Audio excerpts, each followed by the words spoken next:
दोस्तों, कैसे हैं आप? दोस्तों, क्या आप ये जानते हैं कि किसी व्यक्ति का जो ब्लड ग्रुप है वो पॉजिटिव अथवा निगेटिव कैसे होता है? क्या आपने ऐसा सुना है कि O positive O negative, A positive A negative, B positive B negative?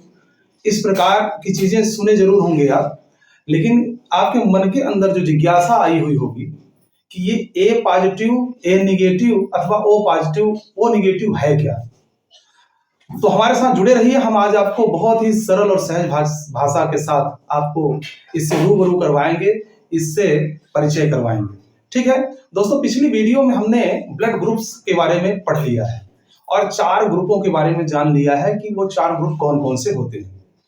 एक बार रिमाइंड करवाने के लिए आपको हम फिर से बताना चाहेंगे कि ए बी ए बी और ओ, ये 4 प्रकार के ब्लड ग्रुप हमारे शरीर के, हमारे मनुष्यों में पाए जाते हैं।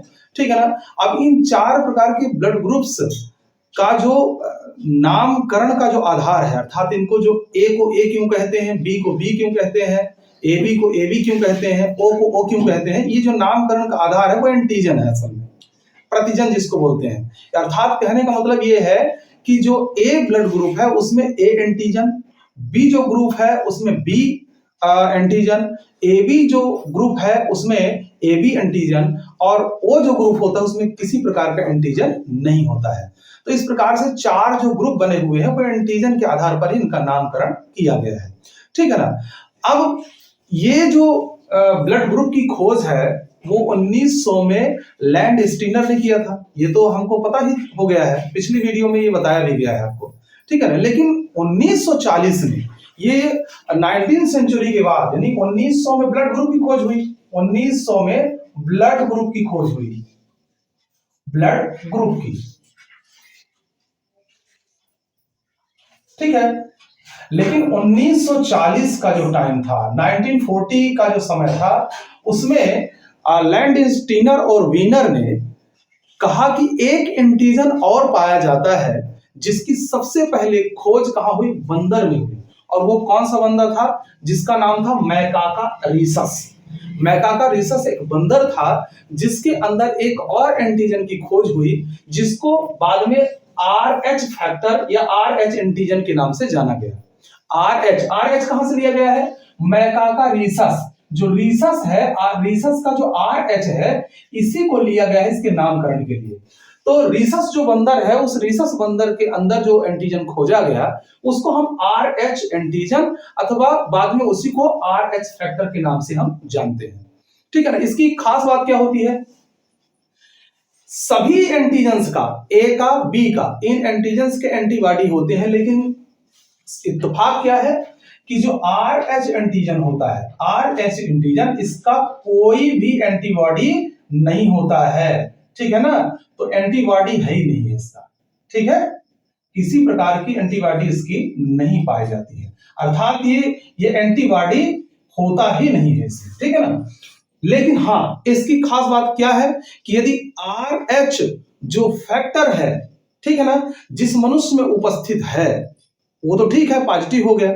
जिसमें उपस्थित नहीं है वो क्या हो जाता है? निगेटिव हो जाता है। कहने का तात्पर्य है कि जिस व्यक्ति में RH फैक्टर यानी RH एंटीजन पाया जाता है उसको हम RH पॉजिटिव कहेंगे, और जिसमें नहीं पाया जाता उसको हम क्या कहेंगे? निगेटिव कहेंगे, RH निगेटिव कहेंगे। तो अब होता क्या है कि जब RH पॉजिटिव वाले व्यक्ति का जो ब्लड है, जब RH निगेटिव वाले में चढ़ाया जाता है, तो ऐसी सिचुएशन में इस RH पॉजिटिव के प्रति, इसके विरुद्ध एंटीबॉडी निगेटिव वाले व्यक्ति के अंदर बन जाते हैं। तो एंटीबॉडी बनते हैं, प्रतिरक्षी बनते हैं, लेकिन निगेटिव वाले में बनते हैं। इस बात को आपको ध्यान में रखना है। तो अब आप ऑल ओवर यदि हम देखें तो लगभग 85% ऐसे व्यक्ति हैं जिसमें RH फैक्टर पाया जाता है, RH पॉजिटिव होते हैं। पॉसिबिलिटी क्या है, संभावना क्या है कि लगभग हर 100 में से 85 ऐसे व्यक्ति हैं जिनमें RH फैक्टर पाया जाता है, यानी अधिकांश जो मनुष्य हैं उनमें RH पॉजिटिव ये होते हैं, अर्थात उनमें ये एंटीजन पाया जाता है। ठीक है ना। अब जैसे कि हमने ये जान लिया है कि भाई 4 ब्लड ग्रुप है, तो उसमें निगेटिव क्या होगा, पॉजिटिव कैसे होगा, तो थोड़ा समझ लेते हैं इस चीज को। तो जैसे देखिए blood group A B A B, ये ए बी और ओ, तो ध्यान दीजिएगा, यदि इन 4 ग्रुपों में जिसमें RH पॉजिटिव है, RH यदि फैक्टर है तो वो क्या हो जाएगा, RH निगेटिव होगा। और जिसमें RH फैक्टर यदि नहीं है, RH एंटीजन नहीं है, तो वो क्या कहला जाएगा, A निगेटिव कहलाएगा। इसी प्रकार से बी समूह में यदि RH फैक्टर है तो B पॉजिटिव हो गया, और यदि नहीं है तो B निगेटिव हो गया। इसी प्रकार AB वाले में देखें तो AB वाले में यदि RH फैक्टर है तो AB पॉजिटिव, और यदि नहीं है तो AB निगेटिव। इसी प्रकार से यदि O ब्लड ग्रुप वाले व्यक्ति में देखें तो यदि मान लीजिए RH उपस्थित है तो O पॉजिटिव, और नहीं है तो O निगेटिव। इस प्रकार से किसी भी व्यक्ति के अंदर पॉजिटिव और निगेटिव जो ब्लड ग्रुप है वो बनते हैं। ठीक है ना, इतनी बातें तो हमारे समझ में आ गई होंगी निश्चित रूप से, क्योंकि सरल भी है। RH की उपस्थिति और अनुपस्थिति के आधार पर ही हम ये तय करते हैं कि कोई व्यक्ति पॉजिटिव है अथवा निगेटिव है। ठीक है, इतनी बातें आ गई। अब सामान्य तौर पर इसके पाए जाने पर, इसके उपस्थित होने पर कोई विशेष ऐसी कोई घटना या ऐसी कोई इंसिडेंट नहीं होती है, लेकिन हाँ एक सिचुएशन आती है कि जब कभी, उस सिचुएशन की बात कर लेते हैं कि जब कभी मान लेते हैं कि एक कपल है जिसमें जो फीमेल है, जो मेल है, यदि मान लेते हैं जो मेल है वो RH पॉजिटिव है, RH पॉजिटिव है, ठीक है, और कपल का दूसरा यानी फीमेल जो है, फीमेल वो यदि मान लेते हैं RH निगेटिव है। ध्यान दीजिएगा, थोड़ा सा समझना इस चीज को, ठीक है। यदि मान लीजिए कोई कपल है, कोई वैवाहिक जोड़ा है जिसमें जो मादा है अर्थात जो स्त्री है वो कैसी है, RH निगेटिव है, और जो पुरुष है वो कैसा है, RH पॉजिटिव है। ठीक है ना, पुरुष जो है वो कैसा है, RH पॉजिटिव है, और महिला कैसी है, वो RH निगेटिव है।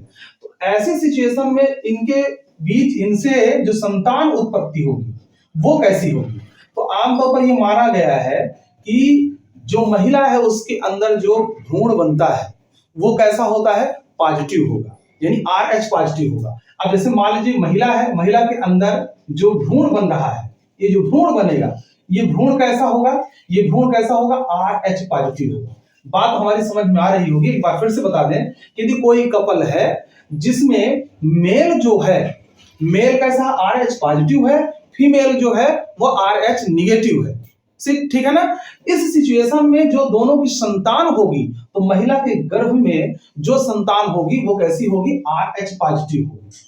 और एक पॉसिबिलिटी के आधार पर ले लें तो वैसे भी हिसाब लगा लीजिए 85% यानी 85% तो RH पॉजिटिव होता है, तो इस हिसाब से भी आप ले लें तो ये पॉजिटिव ही होना चाहिए, पॉसिबिलिटी इसकी पॉजिटिविटी की होगी। ठीक है, तो RH पॉजिटिव होगा।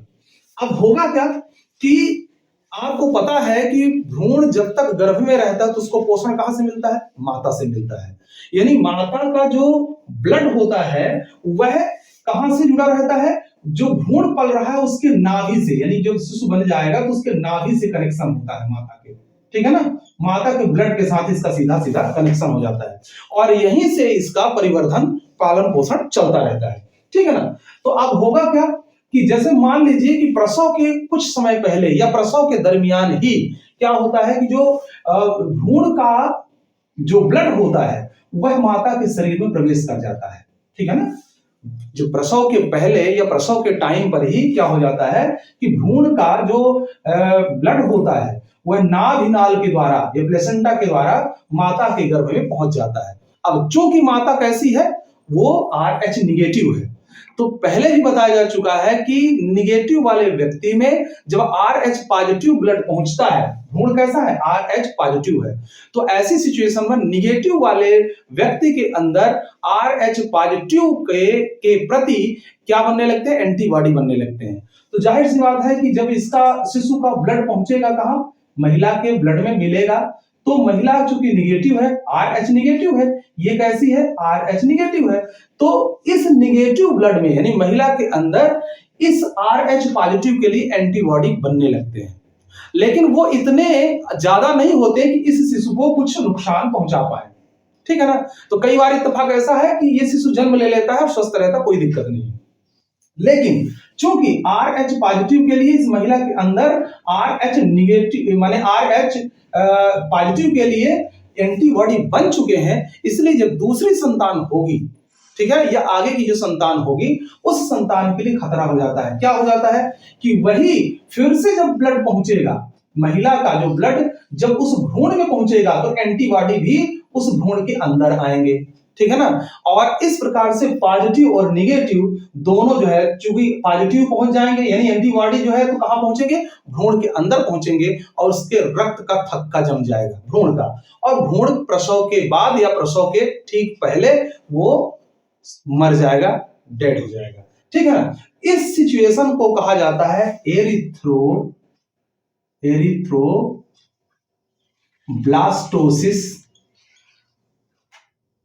Blastocyst fetalis,